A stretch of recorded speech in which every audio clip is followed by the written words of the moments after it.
All right, so here I am. I'm still at home. Yeah, just kind of been putting off making this video. A little depressing, but made the difficult but realistic decision to not go on with the hike. Financially, I can't do it. In terms of time away from family and work, I just can't do it anymore. As much as I want to be out there and continue on, it just comes down to finances and just time away from just life. So I had planned to do this hike in about 4.5 months, like tops. That's financially what I had in the bank for this. I didn't want to touch savings or anything. I budgeted this. This was my adventure. I wanted to, stay true to that. So I just couldn't do it with the amount of setbacks that I had on trail. The second half of the trip, I would call it like two halves of the trip. First half, I was right on pace to do it in 4.5 months. Second half, progress just went down the tubes. It absolutely sucked. The amount of injuries that I was getting on my toe, just so frustrating because I had never had that issue before on hikes, long distance hikes and through hikes. So it's, the foot issue really set me back financially and progress wise with time. So I can't continue on. So what I'm gonna do is, throughout life, I'll just have to like chip away at it in sections. I got a lot of sections done in the whites. I have like probably 80% of Vermont done. So it just leaves me a couple states to get done. So I can do that throughout time in my life. So it just sucks. Some people go through the whole hike and they're just, they can make it without any setbacks, any injuries, on a pretty tight budget. Some people, they have setbacks. They just can't do it. Shit happens. That's what happened to me. My take from it, I kind of break it up into two sections. So two halves, I guess. The first half, like the first 750 miles, I think I was like, the magic was there in the trail, and I was loving it. I was averaging like 15 miles a day. That's including 0 days and Neros. And then I got norovirus in that little span there. So I was right on pace to finish when I wanted to, like, mid-August, end of August. And then the second 750 miles, the second half of the trail, it just absolutely sucked. In terms of like being injured out there. The trail was beautiful, obviously. There's not much to look at in most of that time, but I would say in that 700, the second half, that 750 miles, I was walking in pain in my foot probably 85% of the time. It was miserable. I wasn't having fun. It sucked away all the magic from the trail. And I was just laid up in hotel rooms. It was unfortunate too, because every time I did get that little setback in my toe, where it was like that first blister, and then it got infected, and then I got the shin splint issue. Like that whole time, every time it hurt so bad that I needed to take like five days off. I wasn't near a hostel, so I had to get a hotel, and it's so goddamn expensive. It's like $150. And then while you're doing that, it's like, you still have to eat.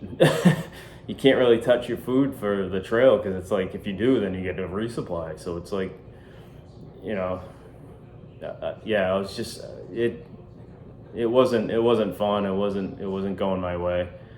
That's why 20% only make it.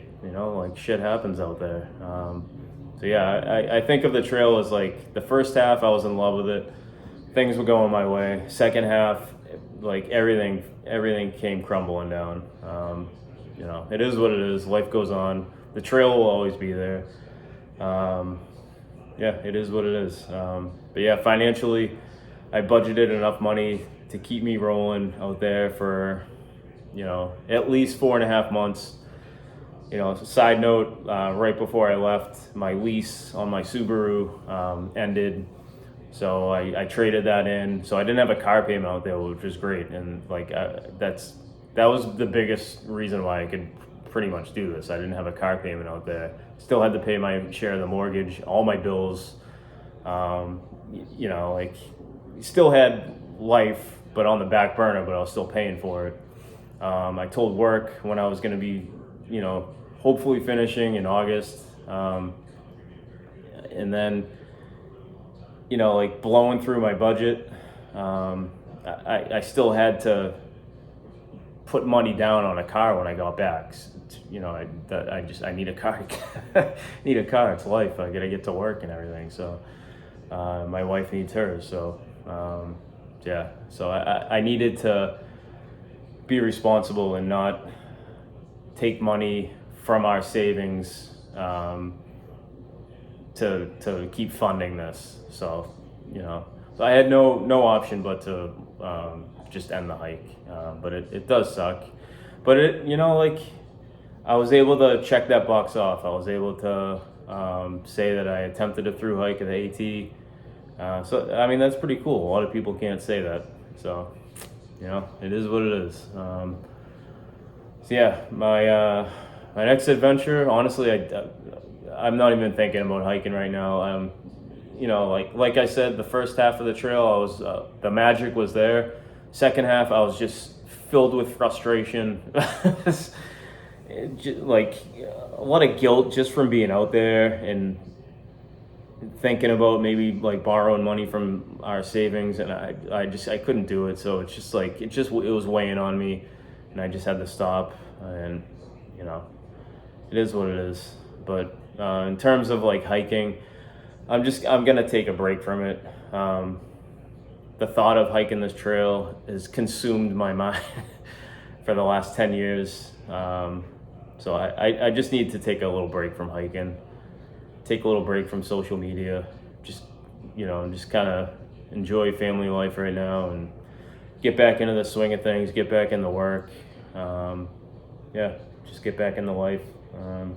You know, I just want to like honestly thank everybody out there, complete strangers, following along this journey.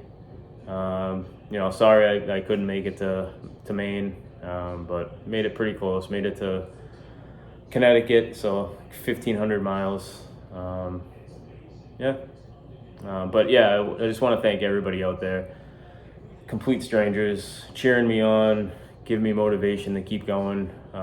So thank you from the bottom of my heart. Thank you for work, for letting me do this. Thank you for my wife for letting me do this, my daughter, my parents, you know, everybody, my mother-in-law, like everybody out there that was, you know, rooting me on and, you know, taking up my slack of life back here in Massachusetts. So yeah, disappointing. I was hoping I wouldn't have to make this video, but here I am. And sorry it took so long. I was just kind of putting it off. I didn't really, I just wasn't in the mood to make it just because it's depressing. But here it is. So yeah. So thank you so much for following along. And again, I apologize for, you know, taking so long to make this video and keeping you guys hanging. Yeah, so when I do decide to get back into hiking, I think what I want to do is like stick to like smaller trails, do sections, but I don't think I'll film the remaining sections of the AT. Like what's the point, you know? I'll just go out there and enjoy it, you know, on a 3-day stretch, try to get as much done as I can, chip away at it. But honestly, like I really love the whites. So I might just, you know, start redoing the New Hampshire 48, start chipping away at the New England 67. I think I only have a few left on that one too. So, but I am not gonna do Mount Katahdin. I'm gonna hold off on that one. So just because I told myself that I would only do Mount Katahdin if I finish that on the AT through hike. So so if I do the New England 67, it'll probably just be the New England 66 because I just can't I just can't do Mount Katahdin. Yeah, I'm just gonna leave that one out of there. So I know that's just my own reasoning. This is like 10.5 minutes long already, this video. I'm just rambling right now. Yeah, that's all I got. So I just wanted to say thank you for everybody cheering me on, giving me the motivation to get up every day and hike 20 plus miles and make it to all the way to Connecticut. So thank you so much, and I'll see you around.